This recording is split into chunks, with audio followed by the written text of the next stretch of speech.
Hey, it's Mythic Mike. We're going to go through the top 10 cards that are the most underrated coming out of Murders of Karlov Manor. I've been watching a few set reviews and people are undervaluing cards. I am pretty positive. So I'm going to let you know what I think they are missing. And no, there's no disclaimer here that, oh, I might not know and the meta might change. If I'm wrong, hold me accountable because I don't think I'm wrong. I'm just going to let you know, guys, I'm right. And I'm going to tell you why right now. Let's go. All right. The first card that I believe is undervalued in the standard set coming out. Case of the Gateway Express. People have lost their mind if they don't see a broken card in this. I honestly don't understand. 2 mana, Case of the Gateway Express. It's an enchantment case, uncommon, which is fun. Cases are things where you start on the first chapter up here, and you do that thing until you do something to solve it. And then at the beginning of your end step, it'll switch to this last thing, where it will stay. So the first thing is conditional removal. When this case enters the battlefield, choose target creature you don't control. Each creature you control deals 1 damage to that creature. So this should go in a go wide strategy with a bunch of creatures, so you can do a lot of damage to someone's creature.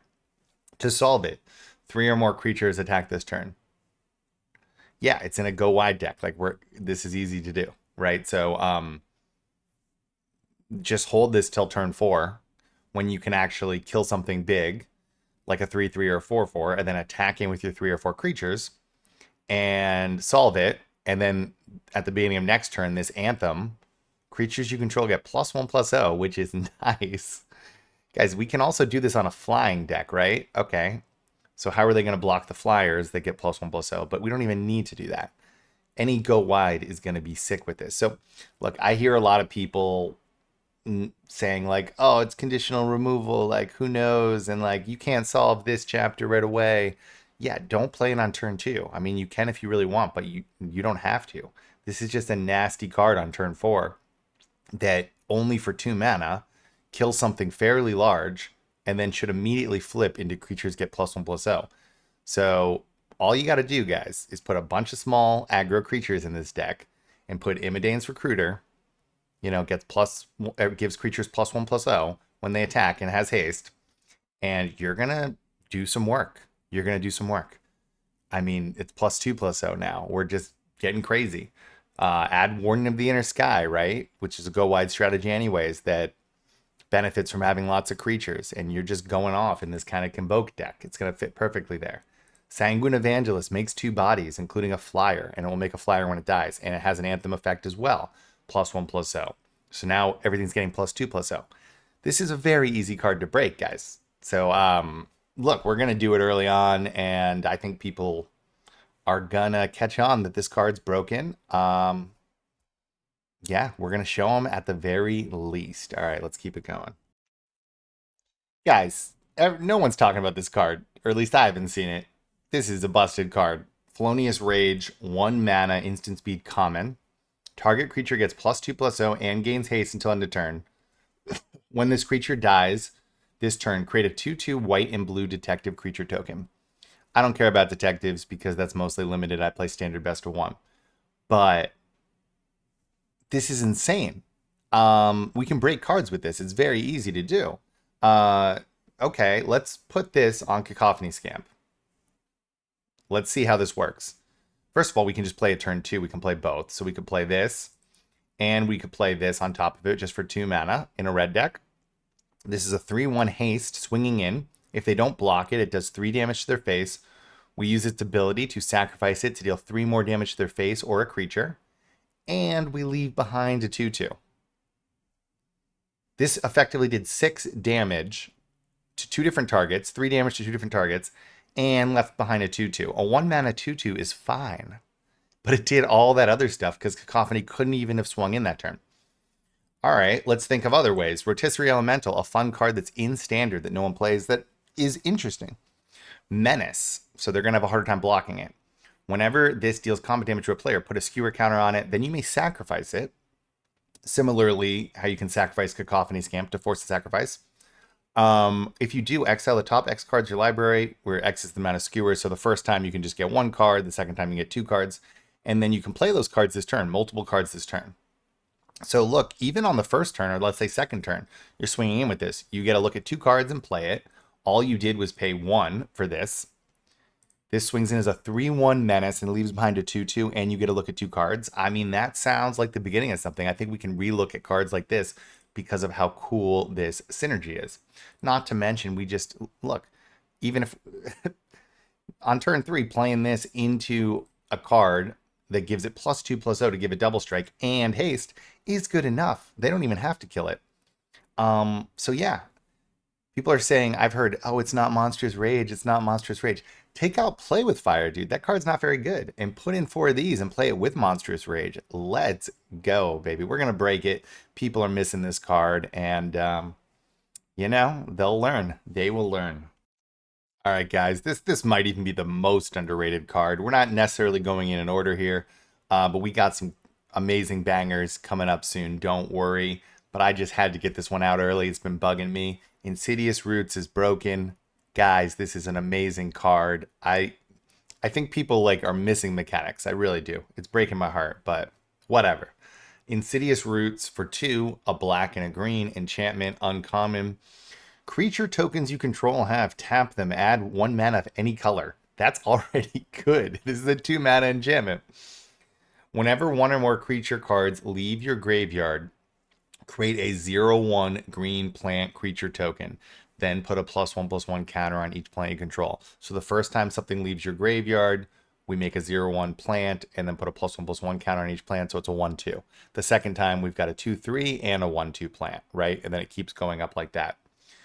I've heard people say, oh, this is hard. This is hard to like make things leave your graveyard. And like if you make a bunch of things leave your graveyard at once, it only counts as 1. Yeah.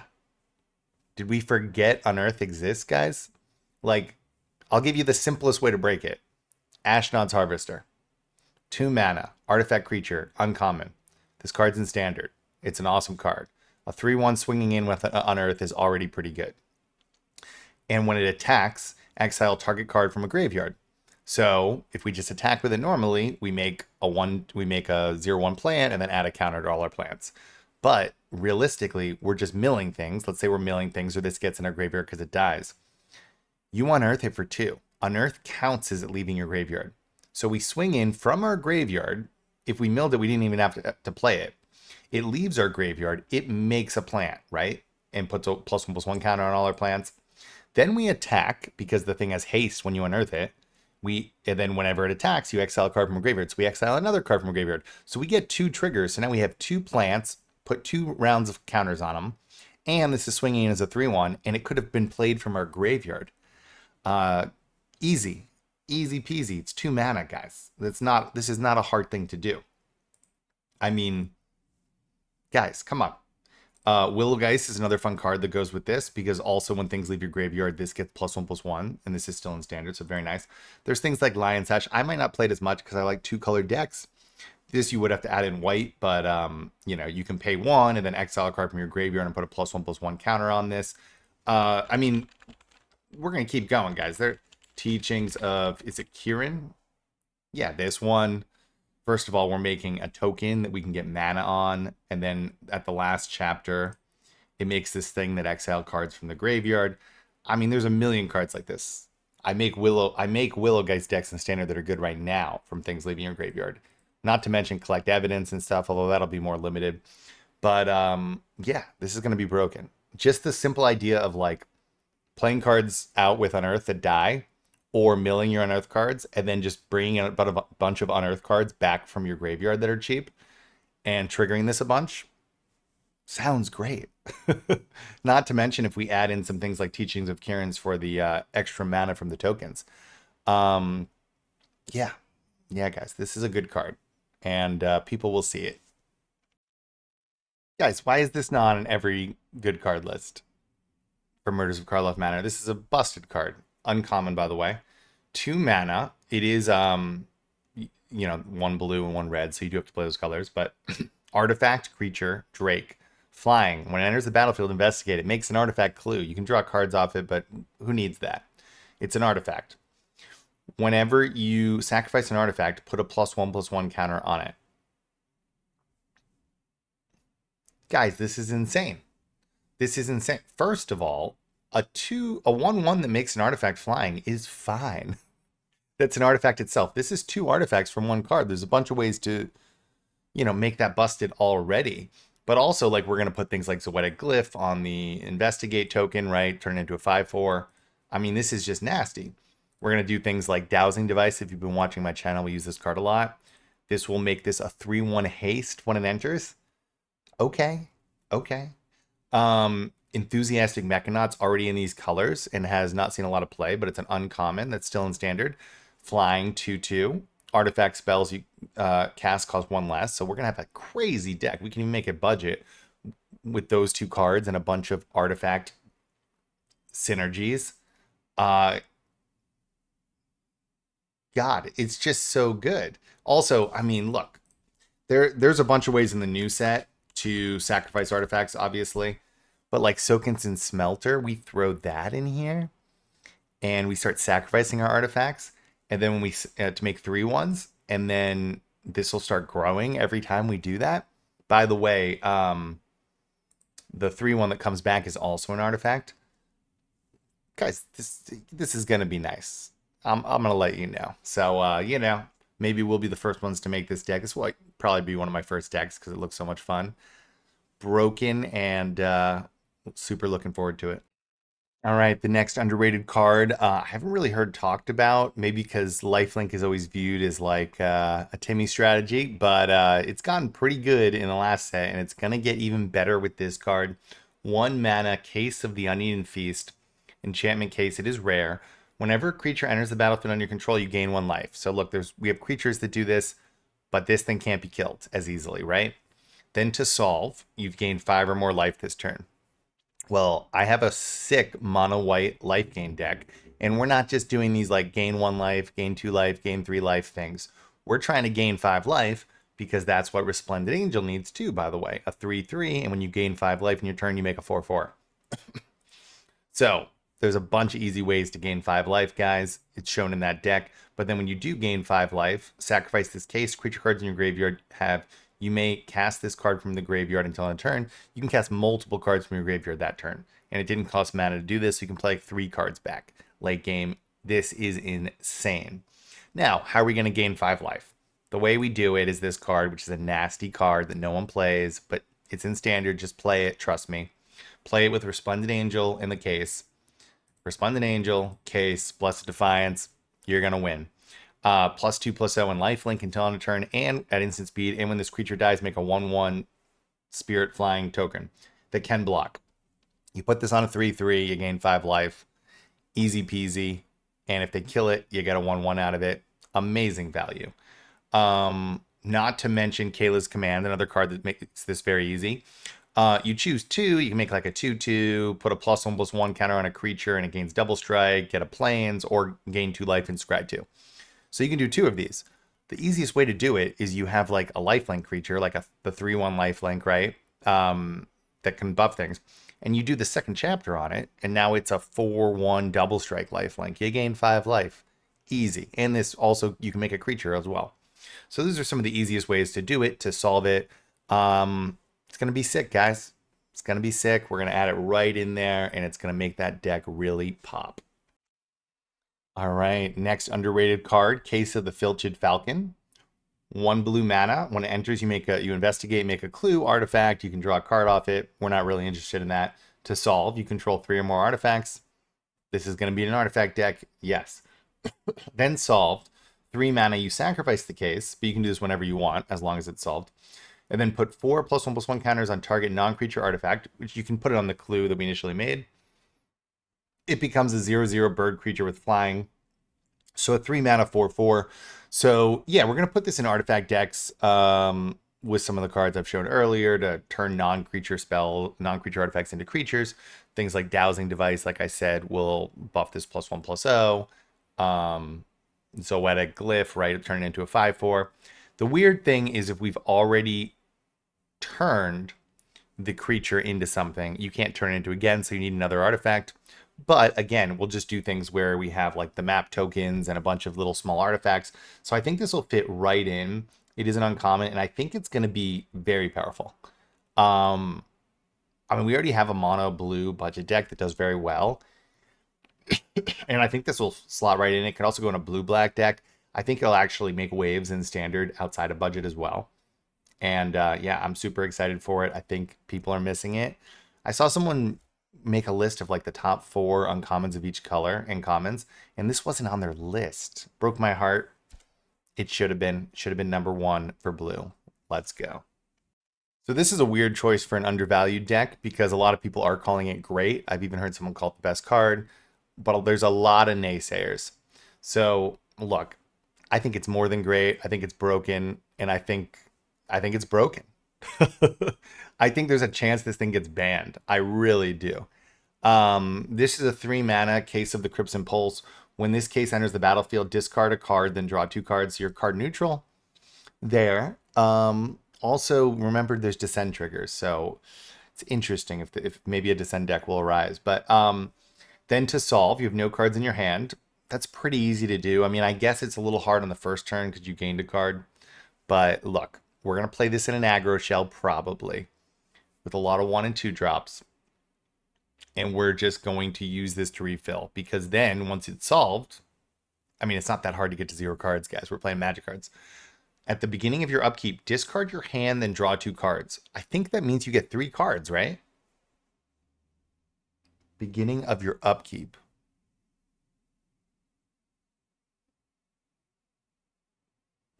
I need to figure out what that means. Someone let me know in the comments. You either get 2 or 3 cards. Regardless, that's crazy.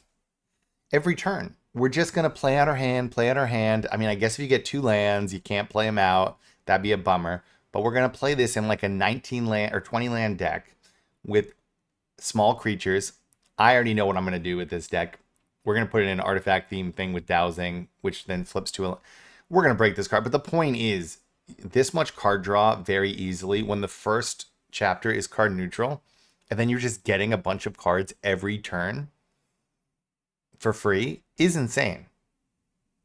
As long as you just don't die by taking turn 3 off. But again, we can put this in a deck with a lot of small creatures.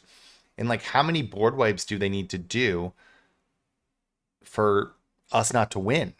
Because we're just redrawing every turn. I think this is just broken. I think it's broken. I'm sticking by it. And like, look, some other people agree with me, so this isn't as much of like an out on the limb one. But I do just want to make my position clear because I've seen some naysayers, and I say you are wrong, sir.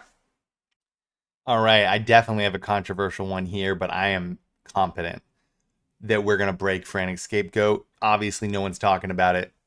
I mean, it's a 1 mana, 1/1 haste. What is this going to do besides the beautiful art? Well, it has, you suspect it, which some view as a negative. It gives it menace and it can't block. But then, whenever 1 or more other creatures enter the battlefield under your control, if Frantic Scapegoat is suspected, you may suspect that creature, then Frantic Scapegoat's no longer expected.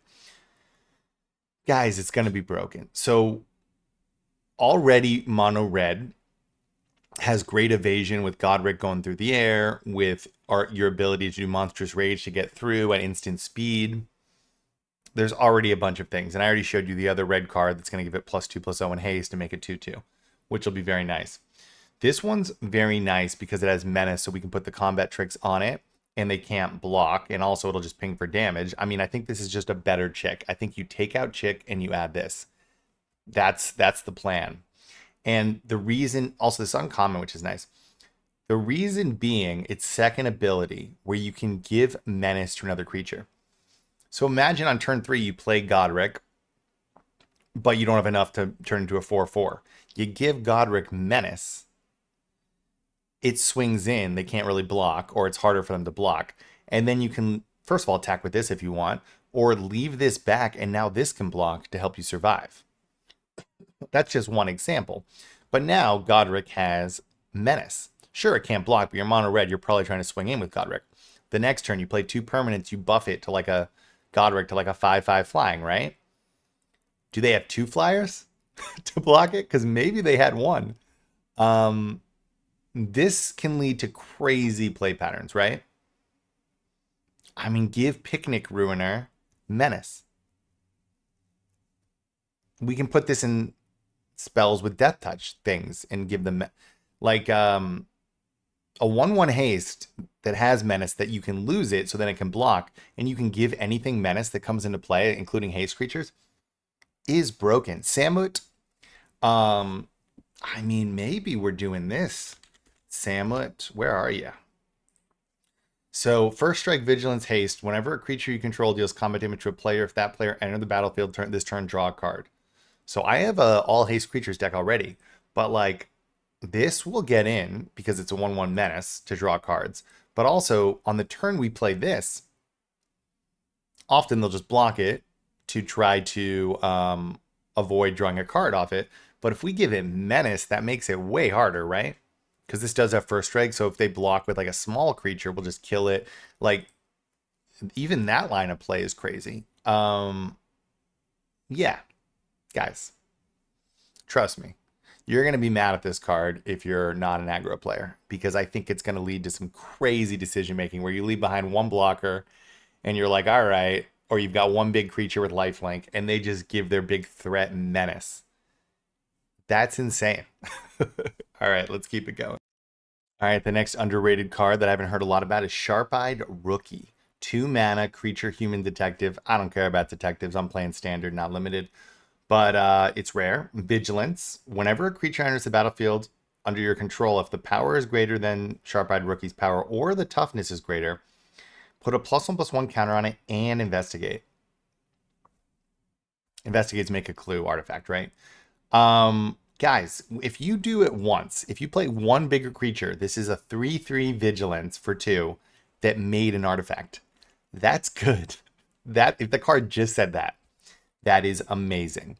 Even if it said it's a 2/2, which next turn get the point is it has a, I mean, we're playing green. We can put big things out there. We can play it with other colors too. Like, I mean, this can get out of control. We can play with blue and put things on the investigate token, right? Like Zoetic Glyph, like I said. It's already in Teething Wormlet. When this already exists, whenever an artifact enters the battlefield. So look for enters the battlefield, not casts triggers, because this, you don't cast the investigate, it enters the battlefield. But look, that makes a it gives it +1/+1 and gains 1 life. We've talked about Soakins and Smelter. You can set this, you can sacrifice the artifact. It'll make a 3/1 construct artifact, which will at least trigger this once.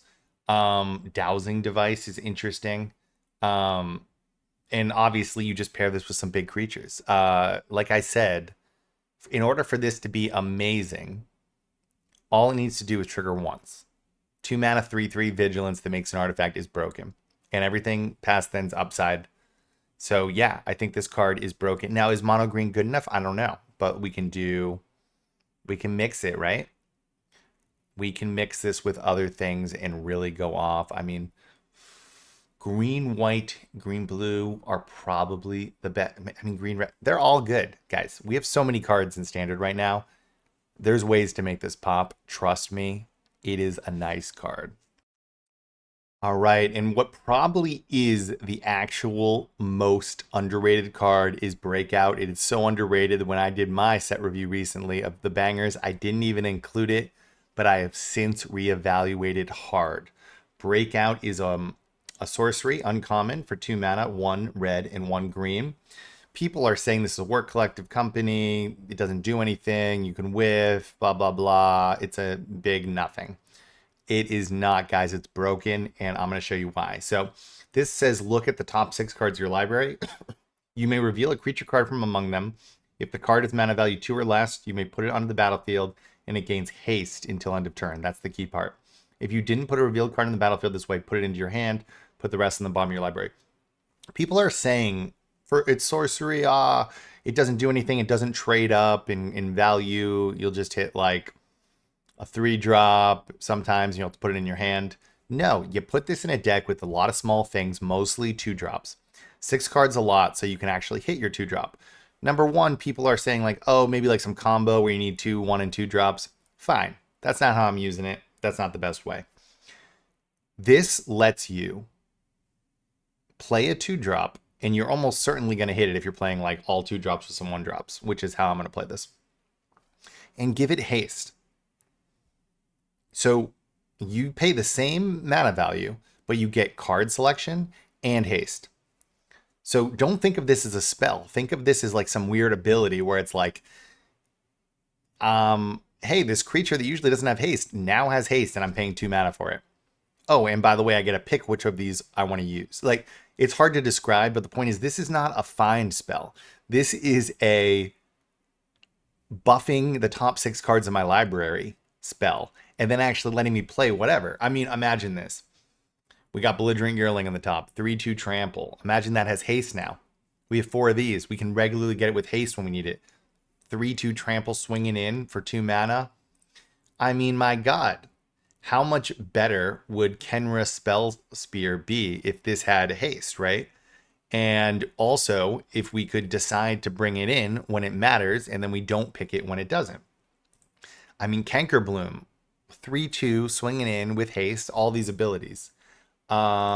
What is the vampire? Let me see, actually. The last one I got to show you because I think it's going to reevaluate. Oh, Cemetery Gatekeeper. All right. The last one that I think, I mean, look, there's a bunch of other ones that are 3/2s that are going to be sick here, by the way. This one. Imagine if you get to pick this, first of all. A 2/1 first strike swinging in with haste. And this is a nice card. Whenever it enters, exile a card from a graveyard. So that'll go with a lot of our... There's a lot of things that benefit from us exiling cards from our graveyard. Also, if we can screw up their graveyard.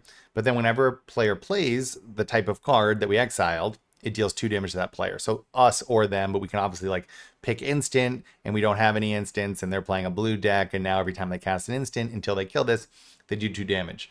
The point is, this lets us find that when we need it.